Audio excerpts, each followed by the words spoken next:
Hello friends, welcome to my channel. तर आजचा दिवस माझा ह्या 2 क्युटी पाहायला बघून झाला होता आणि मग मी गेली माझ्या गार्डनमध्ये.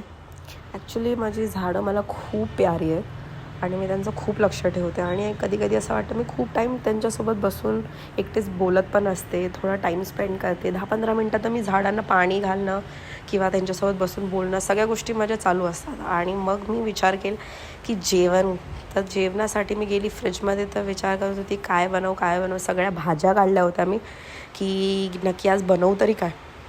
मग मला त्याच्यामध्ये दिसले गवार आणि मी गवाराची भाजी बनवायचा विचार केला होता. मग गवाराच्या भाजीमध्ये मी गवार बटाटा जो बनवला होता तो मी शेंगदाणे टाकून बनवला होता, जो ह्यांच्या नाशिकच्या इथे बनवला जातो. आमच्या इथे कोकणात तर नसतो मोस्ट ऑफ, तर म्हणून मग मी तशा पद्धतीने ती भाजी बनवली होती. कारण अक्षयला भरपूर आवडते त्यांची शेंगदाणेवाली पद्धतीची जर मी भाजी बनवली तर तो चांगला मस्त ह्याच्याने खातो. मग मी ऋग्वेदसाठी भातडाळ लावला होता. मी बोलले पहिला ह्याचा भातडाळ लावून घेते आणि मग मी भाज्या साफ करते, कापून घेते. म्हणजे जर मी हमेशा आज करायची आहे तर संध्याकाळची भाजीसुद्धा मी कापून वगैरे ठेवण्याची मला सवय आहे. म्हणजे आत्ताचीच असं नाही करणार मी संध्याकाळचंसुद्धा ते प्रिपरेशन करून ठेवते. बिकॉज मग मला कधी कधी घाई होत नाही, म्हणून त्या हिशोबाने मी विचार करूनच बनवत असते. आणि तुम्हाला काय वाटतं की हमेशा मी म्हणजे बिझी शेड्यूलच का असतो एका मुलीचा. आता बघा माझं एवढा आवाज बसला आहे, गोष्टी झाल्या, तरीसुद्धा माझ्या डोक्यामध्ये ना हमेशा मी विचार करते काय ना काहीतरी माझ्या डोक्यामध्ये चालूच असतं.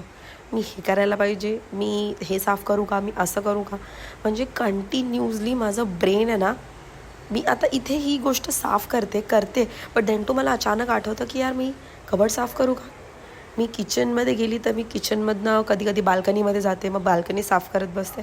म्हणजे काही ना काही माझं चालू असते डोक्यामध्ये. असं तुमच्यासोबत पण होतं का की फक्त माझ्यासोबतच होतं आणि माझा आवाज तर तुम्हाला समजूनच येतो आहे की किती बसला आहे. म्हणून मी खूप कमी बोलायचा प्रयत्न करते. बट देन आता मी व्लॉग्स करते तर मग मला कंपल्सरी बोलणं आहेच.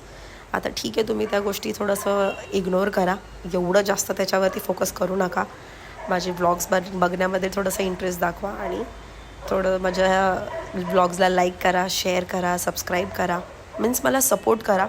तुमच्या सपोर्टमुळे सगळ्या गोष्टी आता खूप चांगल्या व्हायला लागल्या. मला गोष्टी समजायला लागल्यात म्हणून. आणि मला आवडतं या सगळ्या गोष्टी ज्या मी करते ते मला आधीपासूनच आवडत होतं, बट आता मी त्याच्यामध्ये थोडं जास्त इंटरेस्ट घेते. आणि ह्या गोष्टी जेवढ्या कळत आहेत तेवढ्या गोष्टी मी प्रॉपर करायचा प्रयत्न करत असते.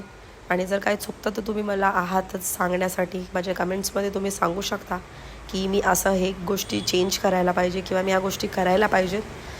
म्हणजे मला पण समजेल. आणि मग संध्याकाळी मला असं वाटत होतं की खूप दिवसापासून मॅगी खायचं मन करत होतं. मग माझ्याकडे मसाला मॅगी होती, जे की व्हेजिटेबल्सवाली.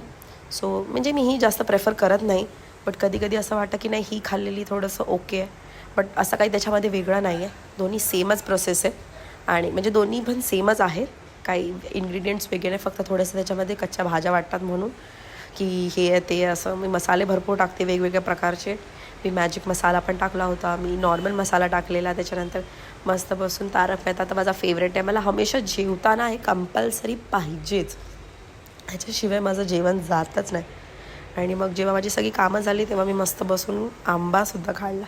तुम्हाला कसा आवडतो, असं खायला आवडतो आंबा की सेम म्हणजे कापून वगैरे. मला कापून कधी आवडलाच नाही. मी असंच बसून एकदम चापून पुसून खाते, हातावरती गळत असतं ते चाटून पुसून मला खूप आवडतो. आणि तुम्ही आतापर्यंत किती आंबे खाल्ले हे सुद्धा मला कमेंट्समध्ये पक्का सांगा. आणि जर माझं चॅनलवरती तुम्हाला हा जर ब्लॉग आवडला असेल तुम्ही माझ्या चॅनलला लाईक, शेअर, सबस्क्राईब करा. आणि आजच्यासाठी बाय.